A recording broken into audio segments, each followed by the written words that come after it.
મારું નામ મહેતા સોનલબેન છે। હું જંગર ગામે તલાટી મંત્રી તરીકે ફરજ બજાવું છું। અમારા ગામમાં નાણાં પંચની જે ગ્રાન્ટ છે એના અંતર્ગત અમે પીવાના પાણીની જે વ્યવસ્થા છે, ઘરે ઘરે પાણીની સુવિધા મળી રહે એ માટે થઈને અમે ઓટોવાલ સિસ્ટમ લગાવી છે,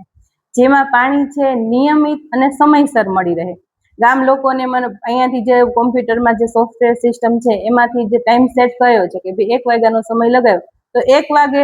પાણી આવી જાય, ઓટોમેટિક વાલ શરૂ થઈ જાય અને પાણી વિતરણ એ લોકોને સુવિધા મળી રહે, નિયમિત પાણી મળી રહે અને પાણીનો પણ બગાડ થતો નથી, કેમ કે ટાઈમે પાણી વિતરણ થઈ જાય એટલે ઓટો સિસ્ટમ હોવાથી ઓટોવાલથી જે નિયમિત પાણીનો જે સમય ફિક્સ હોવાથી નિયમિત પાણી મળી રહે છે અને સમયનો સદુપયોગ કરી શકે છે માણસો, અને પ્લસ બીજું એ પાણીનો બગાડ પણ નથી અને ગામ છે ડિજિટલ રીતે ટેવાઈ ગયું છે કામ કરવા માટે।